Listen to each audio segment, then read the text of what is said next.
pensar por que você faz aquilo que você faz. Tem um filósofo da história alemão chamado Jörn Hysen, que ele tem uma teoria interessante sobre o efeito que o conhecimento historiográfico causa pra gente, né? E ele diz bem assim: a função da história é orientar a nossa vida prática. Isso significa que no momento em que a gente começa a ter certos conhecimentos, nossas ações elas se transformam, porque esses conhecimentos eles começam a trazer novas informações para a gente poder fazer certas coisas.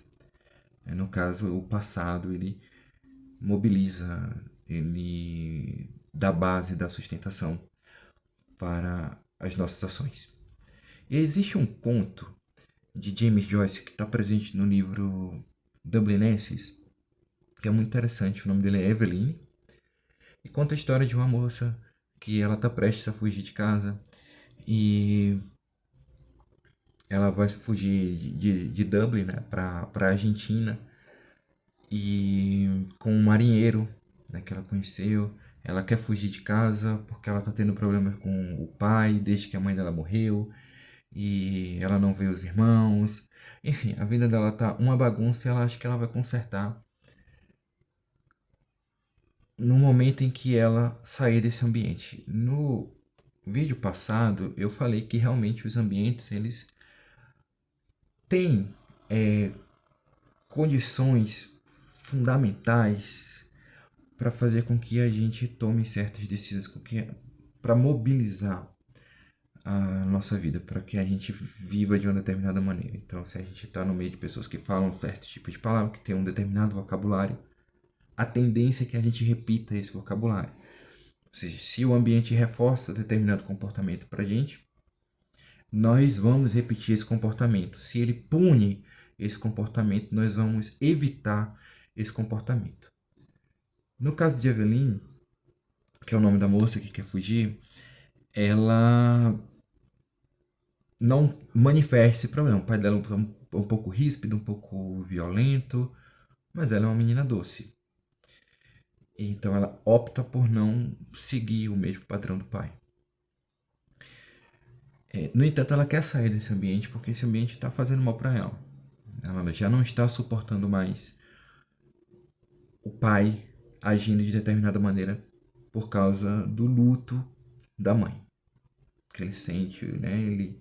O sentimento de tristeza que ele mantém, que ele nutre pela perda da sua esposa. E, bom, dando um spoiler aqui, mas fundamental para a gente compreender e responder a pergunta que eu fiz no começo do vídeo, a Eveline ela desiste de viajar no momento em que ela vai entrar no navio, porque ela se lembra de uma promessa que ela fez para a mãe. Essa promessa de que ela iria cuidar da família. Então, apesar dela ter uma necessidade de desfazer esse vínculo com o pai por causa de toda a situação na qual ela está vivendo, ela se recorda da promessa que ela fez para a mãe e volta para cuidar do pai. Então, o vínculo que precisa ser desfeito, ele é reatado por causa de um vínculo anterior que é entre ela e a mãe, que é uma promessa que ela faz. O que é que move a ação dela? É a lembrança, é a memória. Então, lembrar, memorizar, traz como lembrar dessas memórias que nós trazemos é o que fundamenta as nossas ações. Então, a gente pega uma caneta e se a gente deixa cair, se a gente solta, a gente lembra que ela cai, porque a gente já viu isso várias vezes. Ainda que a gente não entenda a gravidade, a gente sabe que um objeto, quando ele é solto, ele cai. Então a gente tenta pegar, se a gente vê um prato, né? Às vezes isso já se torna um reflexo nosso. Então, o que condiciona as nossas ações são as lembranças, são as memórias que nós trazemos à tona e que são importantes para nós, são muito importantes para nós. A promessa que a Eveline faz é importante para ela, é mais importante para ela do que ela estar numa situação diferente da qual ela está vivendo. Então, o que fundamenta tudo aquilo que a gente faz é isso, é lembrar. Outro livro que também trabalha isso é 100 Anos de Solidão, em que na cidade que se passa a história do livro, há a disseminação da peste do esquecimento. Na verdade, não é da peste do esquecimento, é da peste da insônia. E a peste da insônia leva as pessoas a esquecer das coisas, porque como elas não dormem mais, elas não têm condições cerebrais de processar os eventos, né? de reter memórias de longo prazo. Então elas começam a esquecer das coisas e então elas começam a esquecer para que serve um martelo, começam a esquecer para que serve uma vaca. No começo elas começam a escrever, né? Para lembrar disso, para saber por que aquela vaca existe e o que eu posso fazer com ela, né? Que eu posso tirar leite dela, que eu vou usar o martelo para pregar um prego. Mas, na medida em que o tempo vai avançando, as pessoas vão se esquecendo e elas não conseguem nem escrever mais, porque os termos que elas vão usando são tão longos que elas já não têm mais condições de fazer aquilo, porque elas tinham todos os dias colocar um novo termo para dizer, ó, isso aqui serve para isso. Então, a vida delas vai perdendo sentido, elas não conseguem mais fazer as coisas.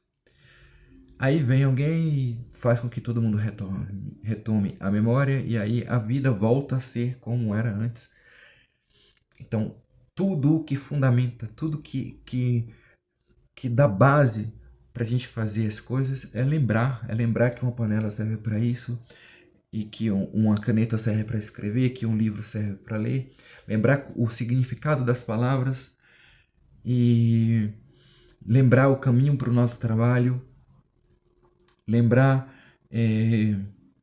daquele momento bonito que deu significado para o relacionamento no qual nós estamos, né? E que esse momento é mais importante do que outra tristeza que apareceu.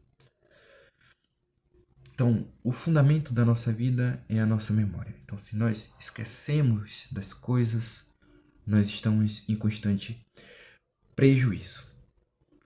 Tá bem? Essa era a reflexão que eu queria trazer hoje. E, novamente, esse é um canal que trabalha literatura, história, filosofia e que tem o objetivo de trazer reflexões sobre problemas modernos, né? E a memória é um problema moderno, a falta de memória. Eu vejo amigos meus, até eu mesmo, que nós, depois da pandemia, nós ficamos com mais dificuldade para lembrar das coisas, né?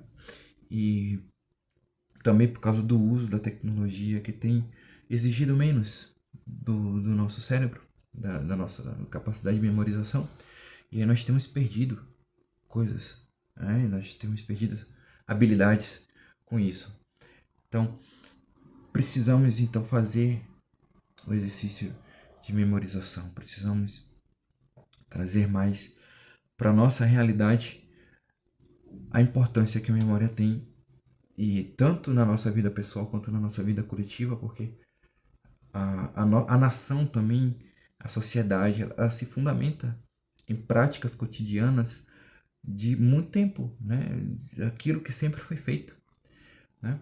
Então, é uma necessidade para a gente trabalhar isso.